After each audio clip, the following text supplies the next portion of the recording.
terima kasih Anda masih bergabung bersama kami dalam Market Opening dan sudah tersambung melalui line telepon bersama dengan Bapak Praska Putrantio. Beliau adalah Senior Research Analyst dari Infovesta. Halo, selamat pagi Mas Praska. Ya, halo, selamat pagi Mas Pras. Apa kabar Anda di awal pekan ini? Ya, baik. Ya. Ya, mudah-mudahan sebaik juga nanti pada saat pembukaan market hari ini. Karena tekanan di global tadi sudah disampaikan di segmen sebelumnya Mas Praska, hampir rata-rata semua indeks di global, kemudian regional Asia mengalami tekanan jual. Sementara di dalam negeri meskipun sudah ada technical rebound, asing ini hampir 1 triliun pada pekan kemarin begitu melakukan aksi jual. Bagaimana analisis Anda? Apakah market hari ini juga akan bergerak fluktuatif begitu dengan tekanan jual yang cukup kuat nantinya? Ya, dari pengamatan saya memang pergerakan IHSG sepanjang akhir pekan kemarin lebih ke arah bisa dibilang tuh masih wait and see ya, belum confirm sekali untuk menguat, di mana memang secara volume transaksi kita lihat sini tampaknya IHSG ditopang oleh penguatan volume saat mengalami rebound. Namun investor asing terus mencatatkan net sell ya, dalam pekan terakhir kita rekap itu mencapai 3,7 triliun ya, yang mana itu dalam sebulan terakhir sudah 16 triliun, cukup masif sekali memang tekanan jual. Dan memang secara sentimen juga kita masih terganggu sekali oleh bursa regional, juga masih mengantisipasi bagaimana rilis data-data ekonomi terutama dari kebijakan Bank Sentral Tiongkok pagi ini akan mengumumkan mengenai tingkat suku bunga acuan mereka, serta kepastian mengenai bagaimana besaran stimulus untuk ekonomi Amerika Serikat, ya kan, itu yang juga masih ditunggu oleh para investor, di samping juga masalah kasus COVID-19 secara global yang ini menembus 30 juta kasus ya secara keseluruhan, dan kematian menembus 940 ribuan, jadi cukup besar sekali. Nah, ini yang menimbulkan kekhawatiran bahwa potensi recovery ini bisa tertunda kembali seperti itu.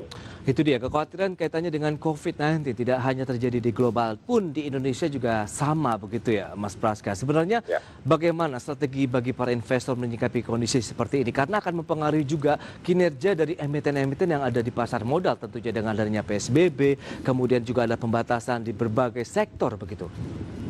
Ya, untuk dampak ke kita tentu saja ada ya harapan pemulihan bisa jadi terhambat, karena dikhawatirkan memang kan di kuartal 3 ini pertumbuhan ekonomi dipastikan akan tetap negatif ya, meskipun secara perkiraan negatifnya agak berkurang ya dibandingkan kuartal 2 kemarin. Dan tentu saja meskipun PSBB yang dilakukan sekarang ini tidak lebih moderat begitu ya? Iya, lebih moderat, tidak sangat membatasi sekali pergerakan ekonomi, namun tetap investor mengkhawatirkan dengan semakin merebaknya kasus ini bisa lebih lama nih penyelesaiannya seperti itu, yang ditambah lagi masalah vaksin masih dalam proses pengerjaan yang belum bisa mendapatkan jawaban pasti kapan, apakah akhir tahun, apakah tahun depan, seperti itu.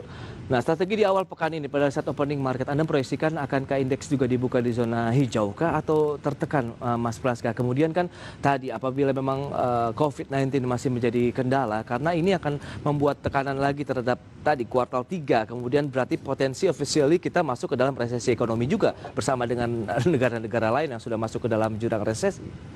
Ya, untuk pembukaan perdagangan saya melihat memang bursa kita juga akan cenderung fluktuatif ya, meskipun secara keseluruhan kita memprediksi IHSG akan berpeluang menguat ya di kisaran 5.050 sampai 5.140 ya. Nah, penguatan yang saya rasa relatif moderat mengikuti bursa regional Asia, yang dimana kita perkirakan ini suku bunga acuan pinjaman di Tiongkok ini pertahankan tetap stabil ya, untuk mendukung inflasi di sana yang juga sudah mulai kembali melambat. Dan kita lihat di sini kan juga menunggu juga di pekan ini marak lebih ke arah pidato dari Gubernur Bank Sentral Amerika Serikat Jerome Powell yang diharapkan bisa memberikan kabar terkait paket stimulus yang mereka berikan seperti itu. Oke Mas Praska, kita